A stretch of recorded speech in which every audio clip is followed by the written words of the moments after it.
এক মসজিদের ভিতরে ইমাম হইছে। আমারে কয় দোস্ত তুই যে একটা সুন্দর মসজিদ করতে চাস, আমি যে মসজিদে চাকরি করি মসজিদটা খুব সুন্দর, চাইলে আইস। তাই শুক্রবারে গেছি ঘরে গিয়া দেখি সুন্দর, আসলেও সুন্দর মসজিদ। তে হইলো ইমাম গিয়া দেখলাম আমাদের দেশে জমার আগে হুজুররা বাংলা আলোচনা করে না, কি করে না, গিয়ে দেখতে আর আলোচনা করে না, খুতবা দিয়ে নামাজ পড়া লাগছে। নামাজের পরে তার আলগা আনলাম, তুই দি মাসাল্লাহ তো সুন্দর বক্তৃতা পারতি, তুই তো সুন্দর করে তারা বুঝাইলে পারতি, এই শুক্রবারে এত্রী মানুষ তোর কাছে আইয়ে তুই আল্লাহর কাছে কি জবাব দিবি? তাও জবাবের লাইন করে রাখছি। আমি তো তুই তারা কত সুন্দর করে বুঝাইলে কি তা হয়, খাও তুমি এটা বুঝছো আমি বুঝি না। আমি কোনো কম চেষ্টা করছি না। যেই দিন নিয়োগ হয়েছে 250 লোকের লোক ইন্টারভিউ দিয়ে ফার্স্ট হয়েছি।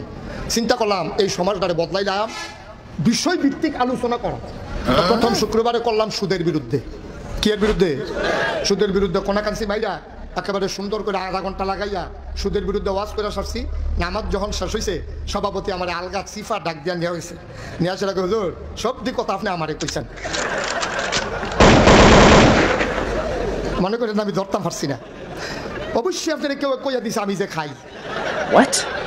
আপনার নতুন মানুষ, আপনি কোনো জানানোর কথা রাখেন। হ্যাঁ অবশ্যই কারা কইয়া দিচ্ছেন আমরা কোন হুজুর হারামও না। কেউ আমার কাছে কইছে না ভাই আমি নিয়ত করছি বিষয়ভিত্তিক, সুদরা যেহেতু জঘন্য গোনা আমি এটা দিয়ে শুরু করছি। এটা আপনি এটা দিয়া আপনি আমার ফেল কয়বার চাইছেন মনে আমি দেখছি না। আপনি পুরো টার্গেট, আপনি আমার টার্গেট করে কথাটি কইছেন। আপনি যা শুরু করছেন আপনি তো আমার দুস্থ আমার কয় আমি বুঝা লাইছি যে এখনো সুদের বিরুদ্ধে আর ওয়াজ করন, যদি সুদের বিরুদ্ধে ওয়াজ চলে চাকরি আর তো ছাড়লাম। সভাপতির ডরে সুদের বিরুদ্ধে ওয়াজ ছাড়লাম। পরের শুক্রবারে চিন্তা করলাম সভাপতি যখন সুদের ব্যাপারে কথা বলে সাথে আচ্ছা যা ঘুষের বিরুদ্ধে কই। পরের শুক্রবারে কইলাম কোটাকান্সি মাইরা ঘুষের বিরুদ্ধে কইয়া সারছি। পরে এই নামাজও শেষ হয়েছে, দোয়া শেষ হয়েছে, আমি রুমো বইয়া ভাত খাইতে আসি। সেক্রেটারি ঢুকছে রুমো। সেক্রেটারি ঢুকে সেটা কি হুজুর আমি যে সরকারি চাকরি করি এটা আপনারা কইছে কারা? তো বলে এটা আমি আগে জানি আপনি সরকারি চাকরি করেন, এটা কইব কারা? আপনি এই ওয়াজ শিখছেন কেন? আপনি কই শিখছেন এই ওয়াজ?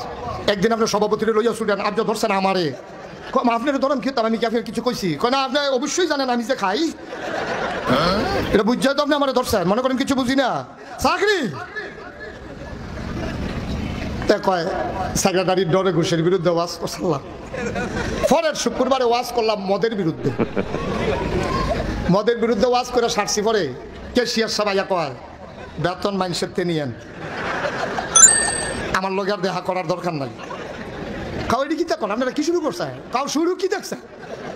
শুরুটার পাইবেন হনে না। 2 মাস বেতন বন্ধ করে দিলে দেখবেন ওয়াজ দেখবেন ঘর লইয়া লাগবো দেখবেন। এটা আমরা বুঝি এটা। হ্যাঁ আপনি আমি কি সবসময় খাই নিমাইতে পাইতেন না খায়? আপনি এই কথা কইতেন গেছেন কিতেন না নাউজুবিল্লাহ কয় না তো। সভাপতির ডরে ওয়াজ ছাড়ছে সুদের, সেক্রেটারির বিরুদ্ধে ডরে ঘুষের ওয়াজ ছাড়ছে, আর মদের ওয়াজ ছাড়ছে কেশিয়ারের ডরে। তা আমি কি আর বিষয় নাই তুই অন্য তোর লইয়া কথা কইতে পারস না? কই যে এইটা কই কেউ না কেউ লইয়া ছুড়ে এর লাগিয়া চিন্তা করছি আর ওয়াজ লাগতো না, যা ফোতানের আরবিতে ফোতাই লাগে, ধরতেও পারে না।